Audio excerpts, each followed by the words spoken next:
Hey guys, it's Amelia-Singer here, and today I'm going to be talking about raw wine, natural wine, vegan wine.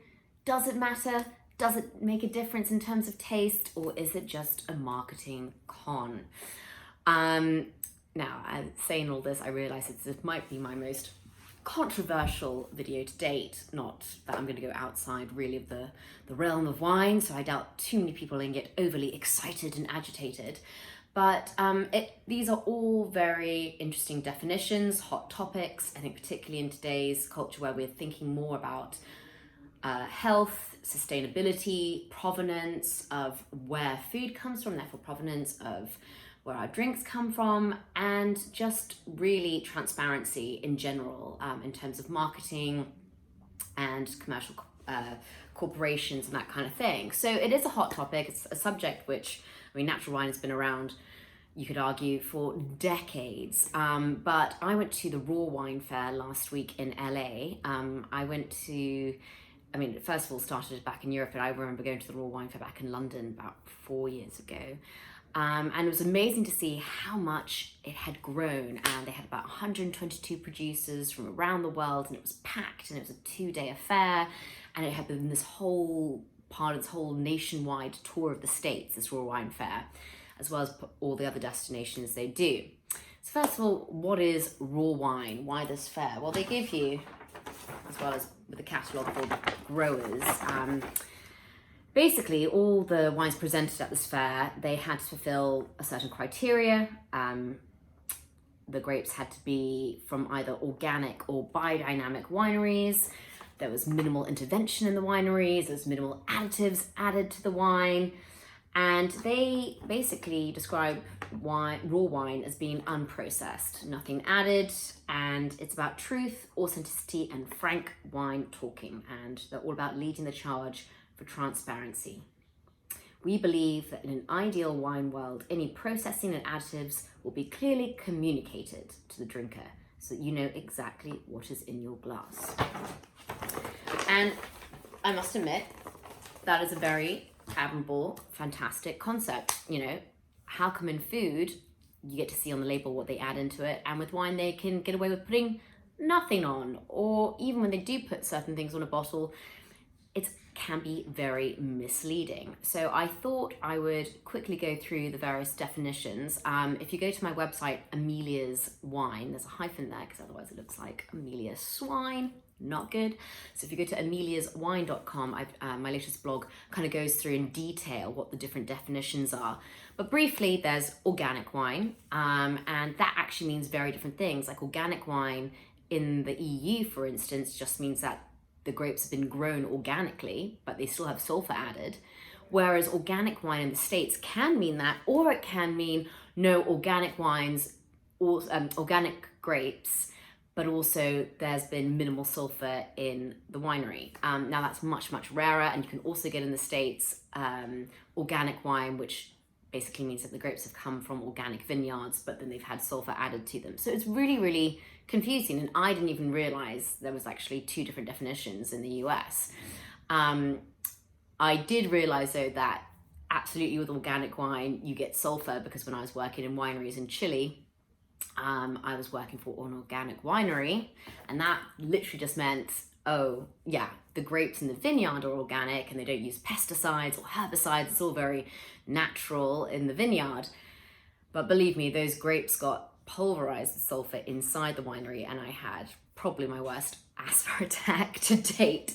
So that was my rather dramatic brush with organic wineries, and that you need to be really honed in on what it actually means. And actually lots of wineries don't even put organic on their bottle because it's expensive, it's fiddly, you have to go through 3 years of paperwork and regulation.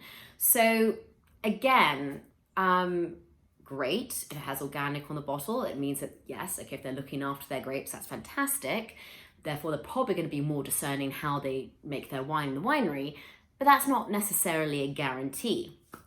The next step up, or the next kind of, I would say, level of engagement is biodynamic, and that's a much smaller percentage worth of wineries who actually adhere to this concept, because that takes a whole organic and interaction with the grapes in the vineyard to a whole nother level, where they actually believe that, as well as farming organically, they view the world in a very pantheistic way, that essentially the world is all part of one ecosystem, which is affected by certain astrological influences and lunar cycles, and there's a whole biodynamic calendar which tells you when you should plant, when you should look after the soil, when actually your wine, which has been made biodynamically, tastes better. FYI, you should always drink biodynamic wine on a fruit day as opposed to a root day, because on a root day, that's when you should be tending the soils, and the wine is going to be much more muted. It won't be faulty, but it'll be much more inhibited.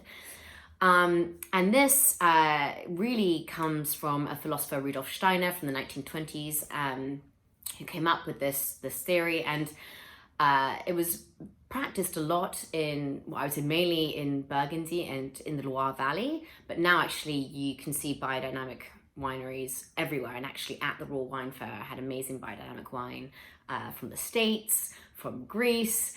So it really is everywhere now, but it is a lot more hardcore to do. But that's also regulated, like organic wine, that has its own regulatory system. There's Biodermata and there's Biovidan, and I think those are the only two regulatory bodies for biodynamic wine. They do add in sulfur, less than organic wine, but you can still add in sulfur. Do these wines taste differently? Some people say that they're more pure, they're more transparent about where they come from. Other people say it's more of a philosophy and that it's just better for your health. I must admit my own personal experience, this is going to sound a bit whoop-de-woo, but when I've done wine tastings with wines which I know really well, I remember one time doing a tasting and the wines tasted a bit, not bad, but just muted. And I suddenly realized that all biodynamic wines, I was just working with wines from biodynamic estates, and I called up the importer. I said, look, this is really weird. Like, I'm working with these wines, I'm doing this tasting this evening. They're tasting a bit flat, like a bit closed. I haven't done anything differently. I've opened them up, decanted them, whatever. And they said, well, actually, if you look at the biodynamic calendar, it is a root day today.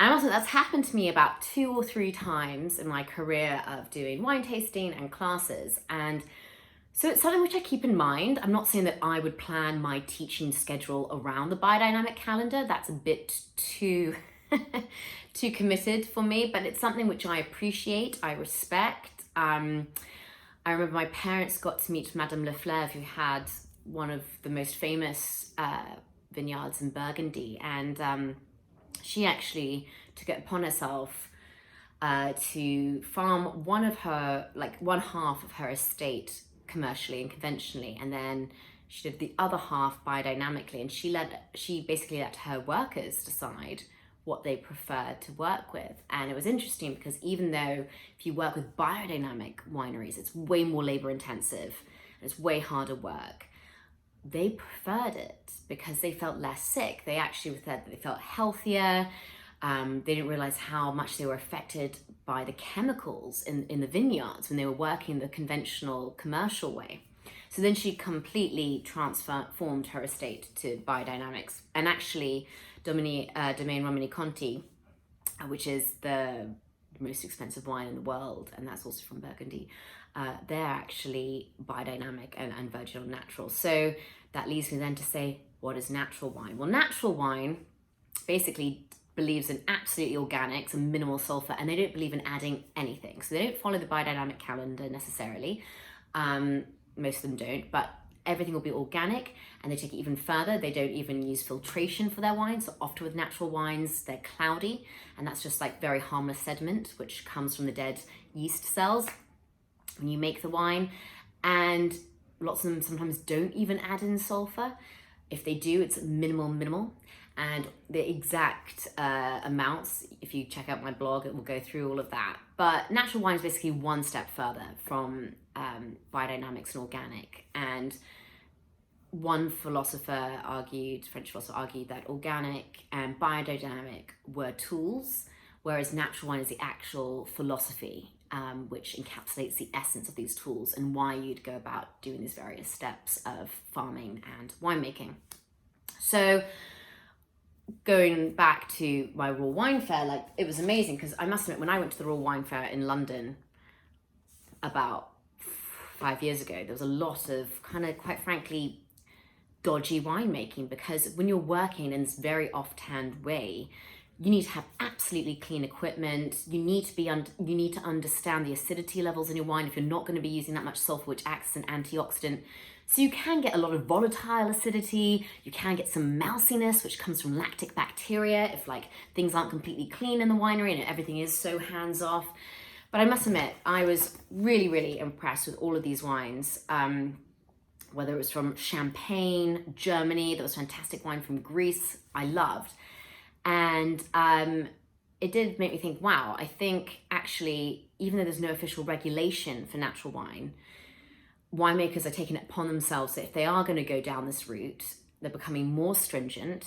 They realize that the consumers are not idiots. Like, people aren't just going to buy expensive cider, because these wines do tend to be more expensive. It is much more labor intensive. It's much more hardworking. As I say, like, it's much more effort to make these kind of wines. And you don't tend to get high yields. So you're not going to produce large amounts. So you're going to pay for that. But people would argue you're going to get purer wine, you're not going to get all the additives, it's healthier for you. When I was going around this fair, it was really interesting. People did it mainly for the sustainability of the planet, because they really feel that by investing in their vineyards in this way, that can only be healthier for our planet in the long term. A couple of people said it was for health. Their parents had worked with grapes for however long, or their grandparents too, were now suffering from Alzheimer's or whatever, and they really wanted to prevent themselves from getting sick. Some people just really did prefer the taste, and they love that purity and the expression of fruit and that expression of place. Some people were just huge fans of the raw wine fair movement, and Isabelle Legeron, who is this amazing master of wine, who's all about natural wine and started the raw wine fair in the first place, and she's written some fantastic books on natural wine. And a couple of people did admit to me it was good for marketing purposes. Good for them. They know that particularly millennials, trendy somms, people who are just really into their health, you say that this is natural, you say this is organic or whatever, and people don't care if maybe the taste is a bit funny or whatever, because I must admit, some natural wine does taste like expensive cider.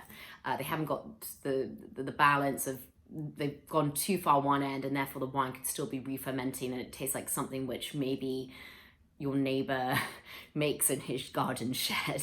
But I do think, as I said before, I had very few examples of that at this particular raw wine fair. I think in general, education around it is becoming better. I think in general, winemakers are working arduously and really pulling up their standards. And I think sommeliers and wine educators too know not to be taken into it. I don't believe in doing, in any dogmatic, orthodox way of thinking, whether that's in politics or wine. There can be very good natural wine, there can be very bad natural wine. The same thing with organic wine. Like a few years ago, when organic wine was a thing, people just bought organic and it didn't necessarily taste good. And I agree that actually you can buy some wine made from larger wineries who maybe can't be biodynamic just because they're in a marginal climate, or they can't afford, to do all the processes and invest in that labor, but they can be mindful in the winery. So I would never say, I'm never going to buy from a commercial winery which uses herbicides or pesticides, or, I'm only going to buy wine from a biodynamic winery. Actually, there's not very many biodynamic wineries really in the world, so you'd be limiting yourself. But it is something to be mindful, to look at labels, to really ask, your independent wine shops, your sommeliers about the principles of that winery, and just to get the story too. Great, if I can support a husband and wife team who've gone biodynamic because they really believe in expressing their fruit and this is something they're passionate about, great. I don't mind spending that extra bit of money, and it's a wonderful education. But equally, if you buy some expensive natural wine and it tastes like mousy cider, don't worry, you're not understanding anything. Some of it just is not that well made, and some of it just needs to be had with food, and some of it, most of it really can't age that well. So just keep all this in mind and check out my next video where I talk a little bit more about how to get yourself into organic, biodynamic and natural wine. Thank you.